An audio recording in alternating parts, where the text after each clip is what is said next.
সকলকে আসসালামু আলাইকুম। আলহামদুলিল্লাহ আমি ভালো আছি, আপনারাও সকলে ভালো আছেন। চলে আসলাম দুবাই সোনাপুর বকরি বাজার। কোরবানির জন্য আমাদের কোম্পানি থেকে আমরা গরু কিনতে আসছি। তো চলেন আজকে আপনাদের সকলকে দুবাইয়ের বকরি বাজারের বাজারটা দেখাবো। এখানে কিভাবে কি কেনাকাটা হয়, কিভাবে কি পশুর দাম সেগুলোই দেখাবো। তো আমরা ঢোকার সাথে সাথেই দেখতে পেলাম যে অনেকে অনেক ধরনের পশু নিয়ে যাচ্ছে। চলেন, আমার জন্য এটা নতুন একটা এক্সপিরিয়েন্স, কারণ এর আগে আমি কখনোই বাইরে পশু কিনিনি। তো আজকে দেখাবো যে কিভাবে পশু কিনতে হয় বাইরে থেকে। আমরা এখন পশুর হাটের গেটেই আছি।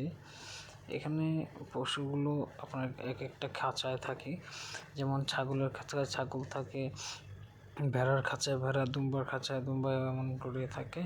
এই যে ভেড়াগুলো দেখতে পাচ্ছেন, এগুলো সব সেম রেট, এক খাঁচায় যাবে এগুলো। আর যে খাঁচার যে পশুগুলো আছে সেগুলো সব এক রেট হবে। আপনি বড় ছোট আছে, কিন্তু আপনি যেটা আপনার কাছে ভালো লাগে আপনি সেটাই নিতে পারবেন, কোনো সমস্যা নেই।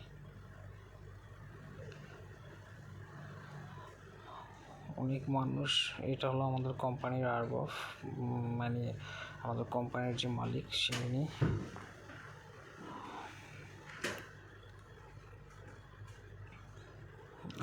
আমরা গরু দেখছি, আমাদের গরু পছন্দ হচ্ছে না। পছন্দ হলে দেখা যেতেছে টাকায় হচ্ছে না, টাকা হলে দেখা যাচ্ছে পছন্দ হচ্ছে না, এরকম একটা ব্যাপার, যেটা সবসময় হয়ে থাকে হাটে আসলে। যে এই খাঁচার ভিতর দেখতেছেন সবগুলো এক রেটের গরু। এগুলো হলো যে 4,500 টাকা।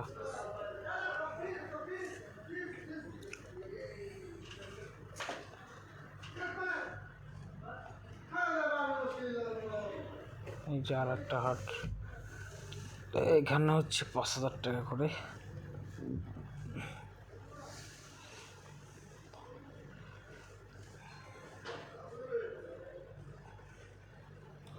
তো আমরা অনেকগুলো হাট দেখলাম, লাস্ট শেষে একটা হাটে আসলাম, একটা খাঁচায় আসলাম, যেটা আমরা একবার দেখে গেছিলাম। এই যে এই গরুটা আমাদের পছন্দ, সেটা আমরা নিয়েছি। তো সবাই ভালো থাকবেন। এটা আমরা কিনছি 4,200 টাকা ক্যারিং খরচা নিয়ে, 4,200 টাকা পড়ছে। আসলে অনেক ভালো হয়েছে গরুটা। এই যে এখানে আমাদের গরু দেখতে পাচ্ছেন। সবাই ভালো থাকবেন। আসসালামু আলাইকুম।